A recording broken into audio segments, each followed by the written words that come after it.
हमारा इरादा है कि इन नोट्स में जो खास जानकारियां हैं उनको निकालें, उनको समझें, उस समय की बदलती राजनीतिक ताकतें और जो सांस्कृतिक कामयाबियां थीं उन्हें थोड़ा बारीकी से देखा जाए। तो चलिए शुरू करते हैं। बिल्कुल। ये नोट्स हमें एक दिलचस्प सफ़र पर ले जाते हैं, ये समझने के लिए कि इतिहासकार कैसे अतीत को फिर से बनाते हैं, किन स्रोतों पर वो भरोसा करते हैं और कैसे अलग अलग राजवंशों ने कभी मिलकर कभी लड़कर भारत के नक्शे को वो शक्ल दी जिसका अध्ययन हम आज करते हैं। हाँ, तो सबसे पहला सवाल यही उठता है और इन नोट्स की शुरुआत भी यहीं से होती है कि आखिर हमें ये सब पता कैसे चलता है। प्राचीन भारत के इतिहास को जानने के लिए हमारे पास क्या साधन है, क्या स्रोत हैं? देखिए, ये समझना सबसे बुनियादी और ज़रूरी है। इतिहास कोई हवा में तो लिखा नहीं जाता। मोटे तौर पर, जैसा इन नोट्स में भी बताया गया है, 3 तरह के स्रोत होते हैं। पहले हैं पुरातात्विक स्रोत। पुरातात्विक यानी खुदाई वगैरह से मिलने वाली चीजें? हाँ, बिल्कुल। वो चीज़ें जो हमें ज़मीन खोदने पर मिलती हैं। पुरानी मूर्तियां हैं, उस जमाने के सिक्के हैं जिन पर शायद राजाओं या देवताओं के निशान बने हों, पत्थर या धातु पर खुदे हुए लेख जिन्हें अभिलेख कहते हैं। अशोक के शिलालेख तो खैर सबसे जाने माने उदाहरण है इसके। जी हाँ। फिर बड़े बड़े स्मारक भी हैं, पुराने मंदिर, स्तूप, गुफाएं। ये सब हमें उस समय के जीवन, उनकी कला, उनके भवन बनाने के तरीकों की सीधी भौतिक गवाही देते हैं। हाँ, जैसे नोट्स में मूर्तियों और सिक्कों का जिक्र है जो उस समय की अर्थव्यवस्था और कला के बारे में काफी कुछ बताते हैं। सटीक कहा। दूसरा प्रकार है साहित्यिक स्रोत। अच्छा। इनमें वो किताबें आती हैं जो उस समय लिखी गईं।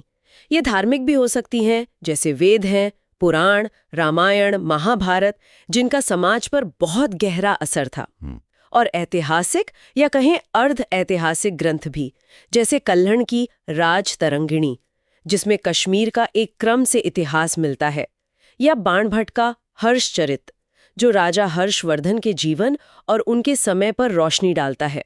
इन किताबों से हमें समाज के नियम कायदे, लोगों की मान्यताएं और राजनीतिक घटनाओं का अच्छा खासा ब्यौरा मिल जाता है। और तीसरा प्रकार, जिसका जिक्र इन नोट्स में काफी दिलचस्प तरीके से किया गया है, वो है विदेशी यात्रियों के विवरण, वो जो बाहर से आए लोग थे। हाँ, ये बहुत महत्वपूर्ण है, क्योंकि ये हमें एक बाहरी नजरिया देते हैं, है ना?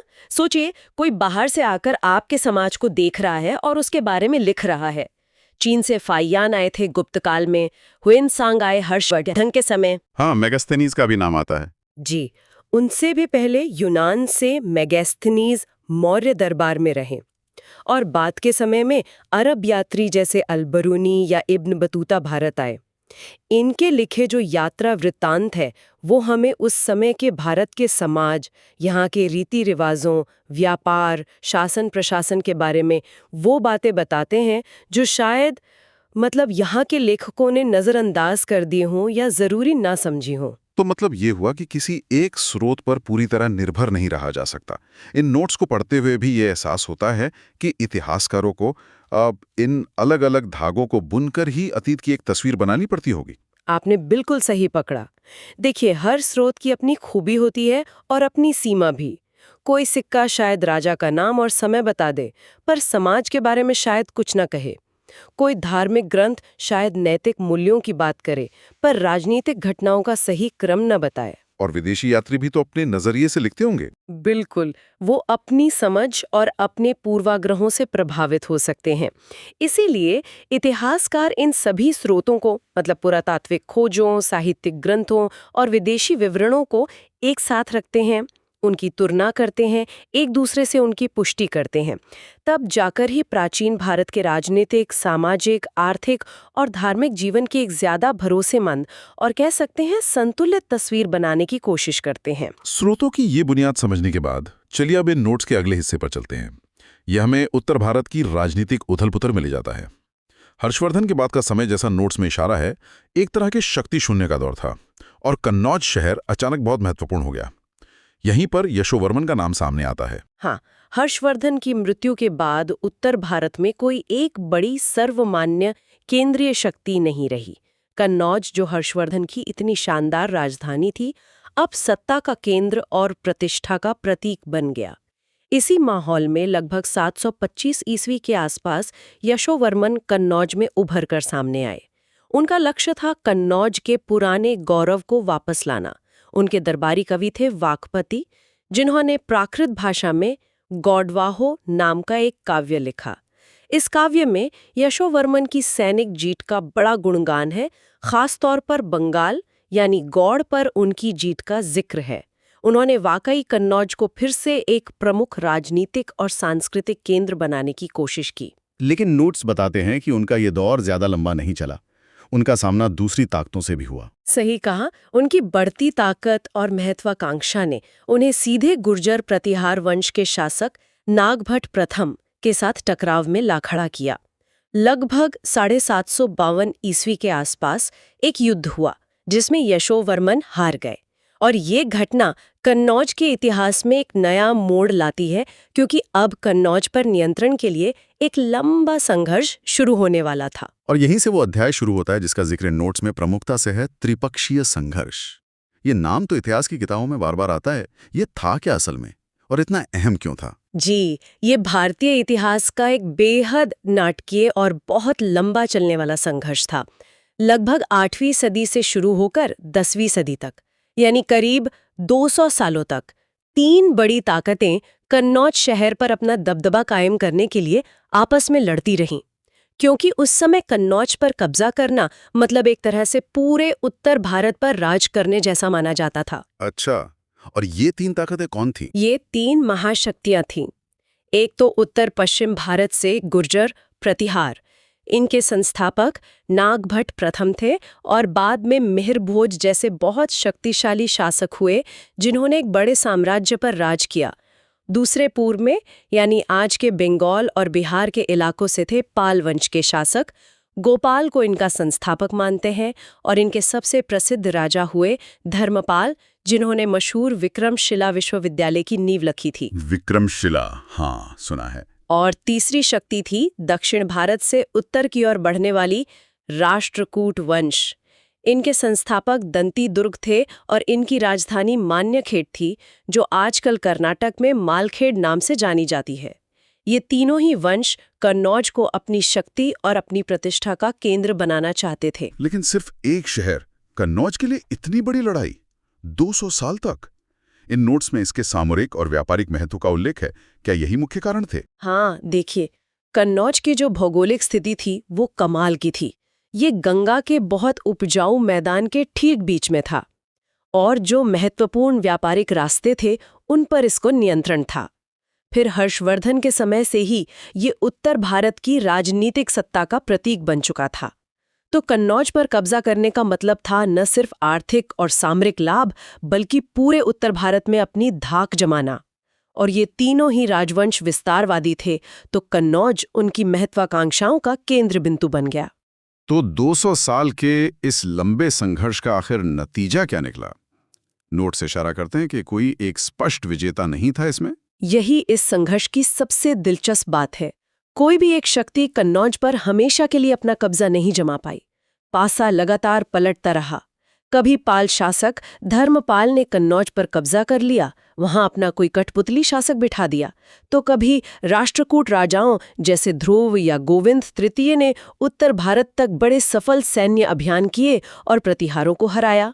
लेकिन ज्यादातर समय तो शायद गुर्जर प्रतिहारों का ही कब्जा रहा। हाँ, ज्यादातर समय तक कन्नौज पर गुर्जर प्रतिहारों का ही नियंत्रण बना रहा, खासकर मिहिर भोज और महेंद्रपाल के समय में। पर इस लगातार चलने वाली लड़ाई का नतीजा ये हुआ कि तीनों ही शक्तियां धीरे धीरे कमजोर होती गईं। इसने उत्तर भारत में राजनीतिक अस्थिरता और विखंडन को बढ़ाया, और शायद इसने बाद में बाहरी आक्रमणकारियों के लिए रास्ता भी आसान किया हो। हालांकि इसका एक सकारात्मक पहलू भी था। इस होड़ में तीनों राजवंशों ने अपने अपने क्षेत्रों में कला, साहित्य और वास्तुकला को बहुत बढ़ावा दिया, जिससे क्षेत्रीय संस्कृतियों का खूब विकास हुआ। ये एक महत्वपूर्ण बिंदु है कि राजनीतिक संघर्ष के बीच भी सांस्कृतिक विकास रुका नहीं। अब अगर हम उत्तर भारत की इस खींचतान से दक्षिण की ओर देखें, जैसा कि नोट्स का अगला खंड करता है, तो वहां भी उसी दौरान बड़ी बड़ी शक्तियां उभर रही थीं। पल्लवों का जिक्र सबसे पहले आता है। जी हाँ, जब उत्तर में ये त्रिपक्षीय संघर्ष चल रहा था, दक्षिण भारत अपनी एक अलग ही कहानी लिख रहा था। पल्लव वंश लगभग 6वीं से 9वीं सदी दक्षिण भारतीय इतिहास का एक सुनहरा अध्याय है। इनकी राजधानी थी कांचीपुरम, जो न सिर्फ एक राजनीतिक केंद्र थी बल्कि शिक्षा और संस्कृति का भी एक बहुत बड़ा गढ़ बन गई थी। हाँ, कांचीपुरम का नाम तो शिक्षा के लिए बहुत आता है। बिल्कुल। पल्लवों के महान शासकों में महेंद्र वर्मन प्रथम का नाम आता है, जो खुद एक विद्वान, नाटककार और संगीतज्ञ थे। उनके बेटे नरसिंह वर्मन प्रथम भी बहुत पराक्रमी हुए। नोट्स में सही जिक्र है कि उन्होंने चालुक्य राजा पुलकेशिन द्वितीय को युद्ध में हराया और उनकी राजधानी वातापी या बादामी पर कब्जा कर लिया था। और इसी जीत के बाद उन्होंने वातापी कोंडा यानी वातापी का विजेता की उपाधि ली थी। वातापी कोंडा, अच्छा। पल्लवों की जो सबसे स्थायी देन मानी जाती है वो है उनकी वास्तुकला। उन्होंने ही दक्षिण भारत की खास मंदिर शैली, जिसे द्रविड़ शैली कहते हैं, उसकी नींव रखी।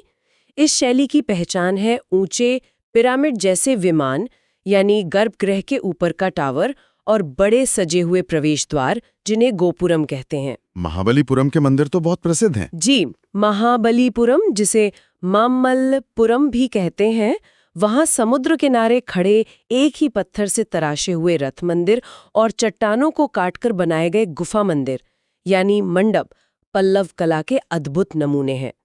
और ये शासक धार्मिक रूप से भी काफी उदार थे। उन्होंने शैव और वैष्णव मतों के साथ साथ जैन और बौद्ध धर्मों को भी अपने राज्य में फलने फूलने का मौका दिया। पल्लवों के साथ ही नोट्स में चालुक्यों का भी जिक्र है, खासकर उनके और पल्लवों के बीच जो लगातार संघर्ष चलता रहा उसका।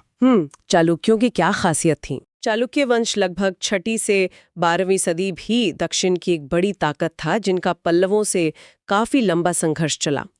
इनकी कई शाखाएं थीं, लेकिन मुख्य रूप से 3 जानी जाती हैं। वातापी या बादामी के चालुक्य, वेंगी आंध्र प्रदेश में के पूर्वी चालुक्य और कल्याणी कर्नाटक में के पश्चिमी चालुक्य। वातापी के चालुक्यों में सबसे मशहूर शासक हुए पुलकेशिन द्वितीय, जिनकी सबसे बड़ी उपलब्धि मानी जाती है उत्तर भारत के महान सम्राट हर्षवर्धन को नर्मदा नदी के तट पर रोकना। हाँ, ये तो बहुत बड़ी बात थी, हर्षवर्धन को रोक देना। जी हाँ, इस जीत ने हर्षवर्धन के दक्षिण विजय के अभियान पर एक तरह से लगाम लगा दी थी। चालुक्यों की वास्तुकला भी बहुत प्रभावशाली है। उनकी खासियत ये है कि उन्होंने उत्तर भारत की नागर शैली, जिसकी पहचान वो घुमावदार शिखर से होती है, और दक्षिण की द्रविड़ शैली, जिसकी पहचान वो पिरामिड जैसे विमान से होती है, दोनों के तत्वों को मिलाया और एक नई शैली को जन्म दिया, जिसे कई बार वेसर शैली या चालुक्य शैली कहा जाता है। अच्छा, मतलब दोनों का मिश्रण। हाँ, मिला जुला रूप।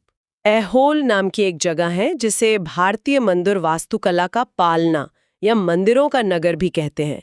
वहाँ 100 से ज्यादा मंदिर हैं। इसके बाद बादामी की पहाड़ी गुफाएं और पत्तदकल के मंदिर उनके कला के शानदार केंद्र थे। पत्तदकल तो यूनेस्को की विश्व धरोहर सूची में भी शामिल है और वहाँ आप नागर और द्रविड़ दोनों शैलियों के मंदिर अगल बगल खड़े देख सकते हैं। ये उनके समन्वयवादी दृष्टिकोण का प्रतीक है। और फिर आते हैं चोल, जिनका जिक्र आते ही नोट्स में उनके शानदार प्रशासन, खासकर स्थानीय स्वशासन पर बहुत जोर दिया गया है। ये वाकई प्रभावशाली लगता है। बिल्कुल। चोल वंश लगभग 9वीं से 13वीं सदी का समय तो दक्षिण भारत के इतिहास का चरमोत्कर्ष या स्वर्ण युग माना जाता है। इनकी राजधानी शुरू में उरैयूर थी, फिर तंजावुर और बाद में गंगईकोंड चोलपुरम बनी। चोल शासकों में राजराज प्रथम का नाम अमर है, जिन्होंने तंजावुर में वो विशाल बृहदेश्वर मंदिर बनवाया, जो आज भी द्रविड़ वास्तुकला का एक बेजोड़ नमूना है। हाँ, बृहदेश्वर मंदिर बहुत भव्य है। जी, और उनके बेटे राजेंद्र चोल प्रथम तो उनसे भी आगे निकले। उन्होंने उत्तर भारत में गंगा नदी तक सफल सैनिक अभियान किया, जिसके उपलक्ष्य में गंगईकोंड यानी गंगा का विजेता की उपाधि ली और गंगईकोंड चोलपुरम नाम की नई राजधानी बसाई। उनकी नौसेना इतनी शक्तिशाली थी कि उन्होंने श्रीलंका, मालदीव और दक्षिण पूर्व एशिया के श्री विजय साम्राज्य, जो आज के इंडोनेशिया, मलेशिया के हिस्सों में फैला था, वहां तक अपनी धाक जमाई थी। नौसेना भी शक्तिशाली थी। जी हाँ, बहुत। चोलों की सैन्य और सांस्कृतिक उपलब्धियां तो महान थीं ही, लेकिन जैसा आपने कहा, जो चीज उन्हें इतिहास में खास बनाती है वो है उनका सुसंगठित प्रशासन तंत्र और खास तौर पर उनकी अद्भुत स्थानीय स्वशासन यानी लोकल सेल्फ गवर्नमेंट की व्यवस्था। ये स्थानीय स्वशासन काम कैसे करता था? मोट्स में उर और सभा जैसी संस्थाओं और कुडवोले प्रणाली का जिक्र है। क्या ये कुछ आज की पंचायत व्यवस्था जैसा था? ये उससे भी कहीं ज्यादा विकसित और व्यवस्थित था, आप कह सकती हैं। चोल अभिलेखों से, खासकर उत्तर मेरूर से जो अभिलेख मिले हैं, उनसे हमें इसकी बहुत अच्छी जानकारी मिलती है। गांव का प्रशासन मुख्य रूप से 2 तरह की सभाएं चलाती थीं। एक थी उर, जो गांव के सभी आम कर देने वाले निवासियों की सभा होती थी।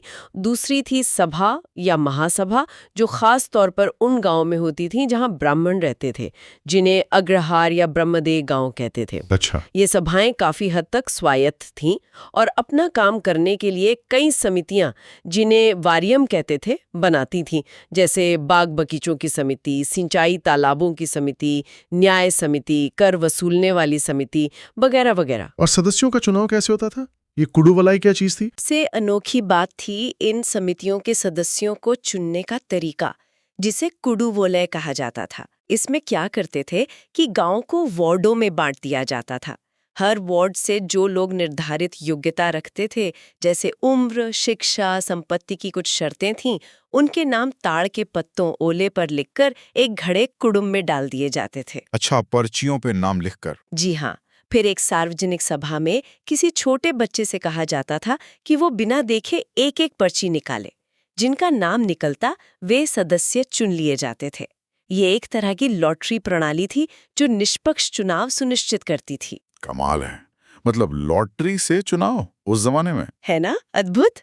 सोचिए, उस जमाने में इतनी परिष्कृत और भागीदारी वाली लोकतांत्रिक प्रक्रिया, ये चोल प्रशासन की एक असाधारण उपलब्धि थी। ये तो वाकई हैरान करने वाला है, उस जमाने में ऐसी व्यवस्था।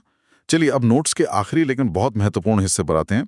भारत के इतिहास पर एक बड़े बाहरी प्रभाव की शुरुआत, यानी सिंध पर अरबों का आक्रमण। हाँ, ये घटना भारतीय उपमहाद्वीप के इतिहास में एक नया अध्याय जोड़ती है।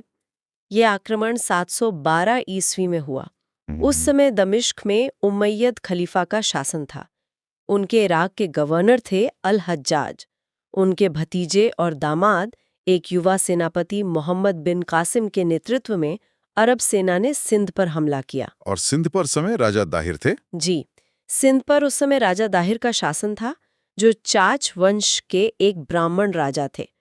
इस आक्रमण के पीछे कई कारण गिनाए जाते हैं, जैसे अरब साम्राज्य का विस्तार करने की इच्छा थी, भारत के साथ जो फायदेमंद व्यापार होता था उस पर नियंत्रण पाना था, और इस्लाम का प्रसार भी एक मकसद था।